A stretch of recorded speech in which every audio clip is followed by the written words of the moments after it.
उस समय की बात है, नगर में कोई प्रवचन चल रहा था और श्री रामानंदाचार्य जी बैठ करके सुन रहे थे। तो प्रवचनकर्ता ने कहा, राम के भरोसे बैठ जाओ, राम जी सब आनंद करा देंगे।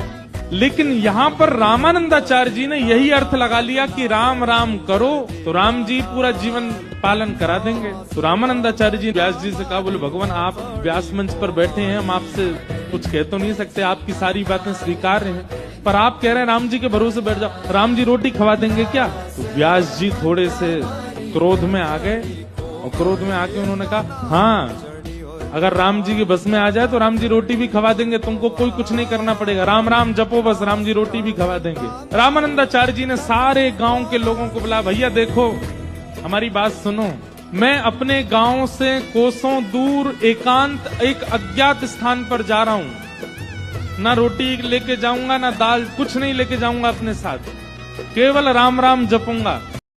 24 घंटे के अंदर अगर राम जी ने मुझको रोटी खवा दी तो मैं स्वयं आप सबके सामने वचन लेता हूं कि जीवन भर राम नाम और प्रभु श्री राम का गुलाम बन के रहूंगा। लेकिन शर्त यह 24 घंटा में रोटी राम जी खिला जाएं। मैं कोई प्रयास नहीं करूंगा, मैं केवल राम राम जपूंगा। अज्ञात जगह जाऊंगा ताकि कोई परिचित पहुंच ना जाए, कहीं व्यास जी पहुंच ना जाए, कोई व्यवस्था मेरे लिए भोजन की ना कर दे, इसलिए अपरिचित अज्ञात जगह जाकर के राम राम जपूंगा। रामानंदाचार्य जी चले गए, कहीं दूर पहाड़ों के पास नदी के किनारे पहुंचे, वहां पर एक विशाल वट का वृक्ष था, उस वृक्ष के घने वृक्ष के अंदर चले गए, ऊपर बैठ गए ऊपर, और ऊपर बैठ करके राम राम राम राम राम राम राम राम राम जपने लगे। जपते जपते थोड़े ही घंटे बीते, इतने में ही कोई तीर्थ यात्री आए और तीर्थ यात्रियों ने आकर के नदी में स्नान किया।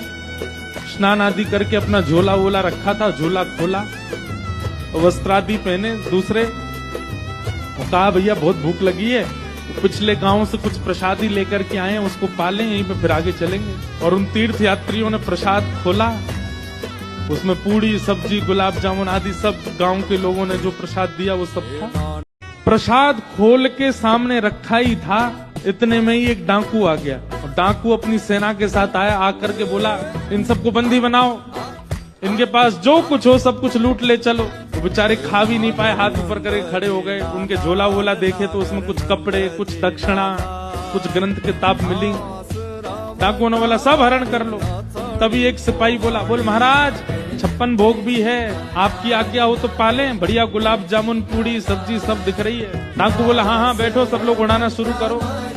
सब लोग जैसे ही बैठे, इतने में ही पाते ही पता नहीं क्या हुआ, वो डाकुओं का सरदार था, बोले रुको रुको रुको, एक मिनट थोड़ा जांच कर लो कि ये प्रसाद में कहीं जहर तो नहीं है। आसपास सब टटोलने लगे, व्यवस्थित तो है ना, कहीं ऐसा तो नहीं हमको मारने के लिए किसी ने षड्यंत्र किया हो। उन लोगों की जांच करी, हट पूर्वक पूछने लगे। उन लोगों ने कहा नहीं नहीं महाराज कुछ नहीं है, पास के गांव से लाए, आप लोग प्रेम से पाओ।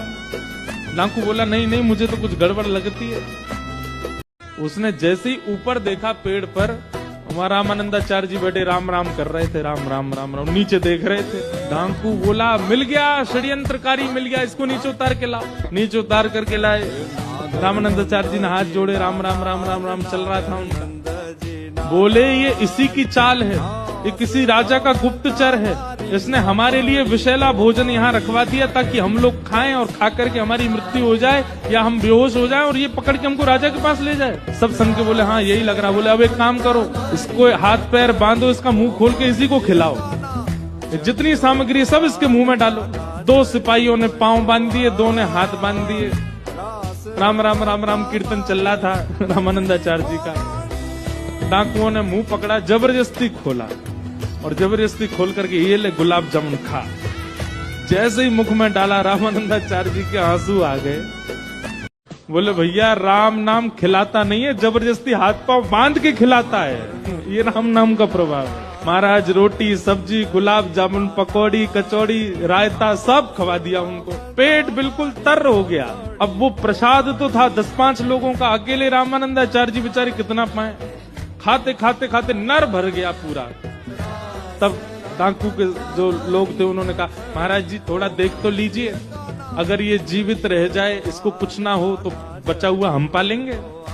थोड़ी देर बाद देखा रामानंदाचार्य जी को कुछ नहीं हुआ तो बाकियों ने भी पाया। हाथ पांव खोले, भाई जब तेने कोई षड्यंत्र नहीं किया था तो ऊपर क्यों बैठा था तू? बोले अब मैं क्या बताऊं, मैं क्यों बैठा था। मैं राम नाम के ऊपर अधीन होके बैठा था कि अगर राम नाम में सामर्थ्य होगी तो मुझे बिना प्रयास के भोजन मिलेगा, और मुझे आप लोगों ने पवा दिया। उसी क्षण रामानंदाचार्य जी आए और आकर के उन्होंने पूरा जीवन राम नाम को अर्पित कर दिया। आगे चल के आप परम विद्वान हुए, परम वेदज्ञ हुए, परम ज्ञानी हुए और श्री रामानंद संप्रदाय के प्रवर्तक हुए, श्री रामानंदाचार्य जी। Like and subscribe the bell icon for more videos.